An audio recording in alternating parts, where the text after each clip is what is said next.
Bonsoir à toutes et à tous, concitoyennes, concitoyens. Nous vous retrouvons aujourd'hui, lundi 8 mai 2023, pour la deuxième partie de cette vidéo consacrée à cette idéologie politico-religieuse qui menace constamment notre patrie. Et puis, bien entendu, l'Union européenne. Mais avant de la débuter, nous voulons rendre hommage à nos anciens combattants morts pour la France, à l'occasion de la commémoration du 78e anniversaire de la victoire du 8 mai 1945. Notre association, le Rassemblement pour la France libre, était présente ce jour pour la cérémonie. Cette date historique est dans toutes nos mémoires, mes chères concitoyennes, mes chers concitoyens. C'est la victoire de la liberté, le triomphe de nos alliés et de la France face à l'horrible tyrannie du nazisme. L'ennemi allemand est tombé, mais 80 ans après, nous n'avons pas beaucoup évolué. Notre vision de la France est sans équivoque. Nous la voulons souveraine, belle, puissante. La France ne peut être la France sans la grandeur, la liberté, l'ordre, la justice et la démocratie. Ce sont nos convictions. Elles ne sont ni de gauche, ni de droite, ni du centre, ni des extrêmes. Elles ne sont pas d'un parti politique. Nous vous rappelons d'ailleurs que notre association est apolitique. Concitoyennes, concitoyens, notre association plaide également pour le respect des droits et des libertés individuelles de chaque Française et Français, comme vous le savez. Ces idées-là sont les nôtres et personne ne nous les enlèvera.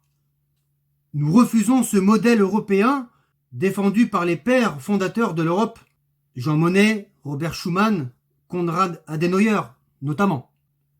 Jean Monnet disait « Ce qui est important, ce n'est ni d'être optimiste, ni d'être pessimiste, mais c'est d'être déterminé. » Bien, de notre côté, nous sommes déterminés à relancer la construction européenne sur des nouvelles bases, c'est-à-dire organiser un référendum pour entrevoir la renaissance d'une Europe des États souverains. Lorsque nous entendons des discours sur la souveraineté européenne de la part d'européistes ayant abandonné la nation française, avec en tête ce petit tyran, cela nous hérisse le poil. Celle-ci est une chimère, car la souveraineté ne peut être que nationale, et elle n'appartient qu'au peuple. Nous ne manquerons pas de rappeler à tous ces imposteurs de la République française et à ce système oligarchique véreux que le seul souverain, c'est le peuple français, rien que lui. Ces mondialistes nous expliquent qu'ils n'ont pas peur du peuple. Ah bon? Alors pourquoi ne font-ils plus de référendum? Lors du référendum de 2005, alors que les Français avaient rejeté le traité de Lisbonne à 55%, M. Sarkozy, une fois élu en 2007, avait trahi ce vote de la manière la plus cynique qui soit, en ratifiant ce traité à la Constitution européenne avec la complicité de toute cette caste de corrompus et contre la volonté d'une majorité de Français. Ils ont violé la démocratie. Cela démontre leur soumission totale à l'Union européenne. Puis, en 2009, a suivi la réintégration de la France dans l'OTAN, toujours sous le mandat de Nicolas Sarkozy. Aujourd'hui, il y a le monarque qui siège à l'Élysée et qui n'a honte de rien. Il nous parle d'ordre alors que notre pays sombre dans un chaos inédit, où la haine, la division, la violence verbale, psychologique et physique s'accentuent dans notre société.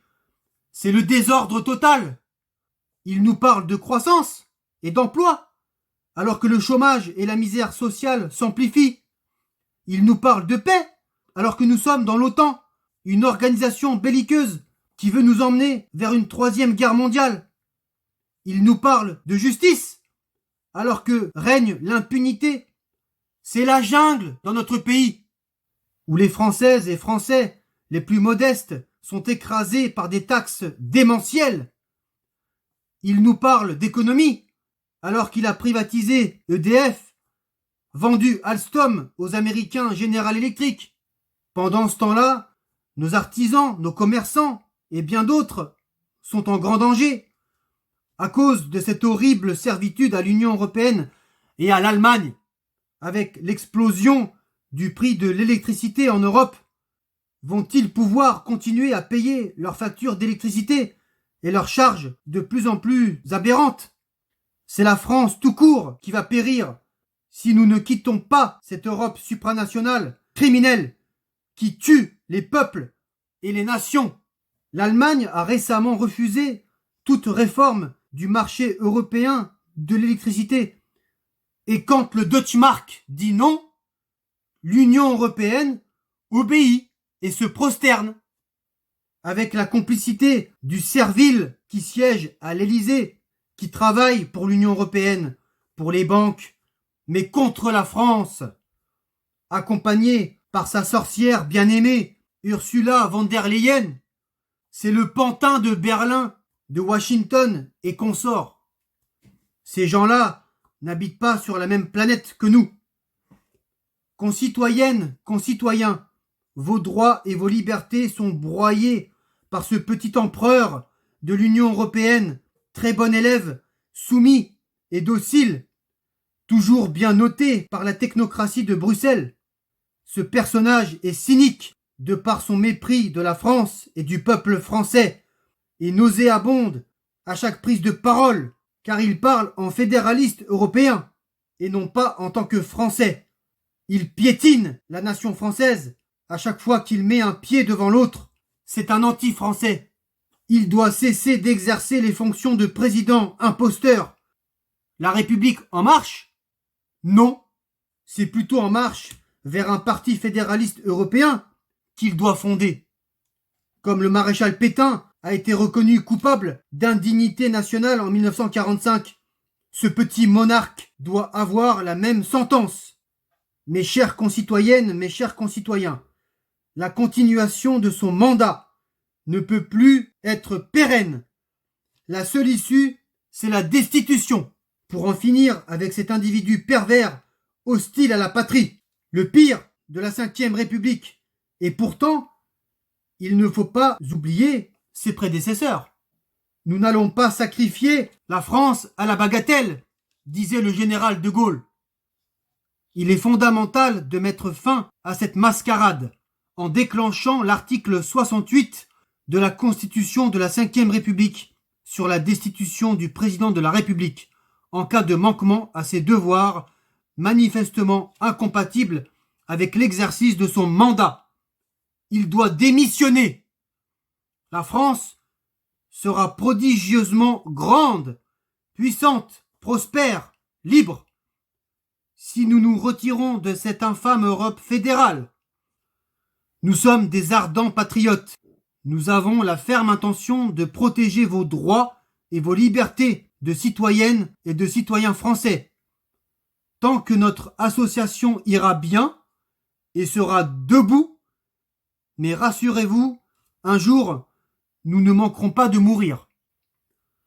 Quant à Monsieur Juppé et à Monsieur Fabius, membres du Conseil constitutionnel, responsables de tout, mais jamais coupables de rien. Oui, car c'est leur devise. Ont bien évidemment approuvé cette réforme des retraites indigne. Le premier a pris sa retraite après 38 ans et 3 mois de cotisation à l'âge de 57 ans. Le deuxième a fait valoir ses droits à 55 ans. Aujourd'hui, ce sont ces gens-là qui viennent donner des leçons aux Françaises et Français en leur expliquant qu'il va falloir travailler jusqu'à 64 ans, voire plus, alors qu'eux ont cessé leur activité 10 ans plus tôt. Pourquoi travailler plus longtemps? Pour combler les déficits de tous ces hommes politiques véreux qui ont trahi la devise de notre République? Mes chers concitoyens, d'autres réformes, comme celle des retraites, vont suivre si nous restons dans ce système totalitaire qui se nomme l'Union européenne. Alors reprenons notre liberté. Pour reprendre la citation de Jean de la Bruyère, écrivain français du XVIIe siècle, ne songez qu'à soi et au présent, source d'erreurs dans la politique. Cela résume très bien la pensée de ce personnage tyrannique et machiavélique de l'Élysée. Comme ses prédécesseurs, il n'est qu'un simple gouverneur de l'Union européenne. Ce sera un désastre pour des millions de Françaises et Français si cette infâme réforme des retraites n'est pas abrogée. Continuons le combat. Nous sommes un grand et vieux peuple qui ne doit rien à personne. Nous devons toujours rester debout, fiers, unis, déterminés pour écraser ces tartuffes de l'Union européenne qui veulent mettre notre pays à la servitude à vie. Nous n'abdiquerons pas. Nous voulons que la France redevienne souveraine et indépendante. Oui, c'est un combat. Mais la vie tout court est un combat. Notre association voulait rendre hommage à un grand homme de conviction, défenseur d'une France indépendante. Philippe Séguin aurait eu 80 ans le 21 avril dernier, visionnaire et souverainiste. Son discours épique du 5 mai 1992 sur l'Europe et les conséquences du traité de Maastricht nous apporte encore plus de détermination dans notre combat pour retrouver la souveraineté nationale de la France. Ce petit tyran doit démissionner ou être destitué et son machin supranational doit être détruit. Tant va la cruche à l'eau qu'à la fin elle se brise. 40 ans de trahison, de déconstruction de la France. Sauvons la patrie. Bannissons ces gouvernants tyranniques et leurs torchons européistes qui symbolisent ce fédéralisme européen. Juste avant l'épilogue de cette vidéo, mes chers concitoyens, je souhaiterais vraiment terminer sur deux choses. La première, la France est attaquée depuis des années pour ce qu'elle est, par le biais d'innombrables attentats commis par des fanatiques barbares. Aujourd'hui, l'uniforme est constamment une cible. Militaires, gendarmes, pompiers, agents de sécurité, policiers et bien d'autres sont en insécurité dans notre pays. Tous ces corps de métier qui doivent protéger la population française sont eux-mêmes vulnérables. C'est gravissime. La sérénité est inexistante. La communauté nationale est la seule qui existe en France. Mais si une autre communauté tente de subsister et de surcroît se plaint de racisme à son égard, c'est parce qu'elle est porteuse de désordre.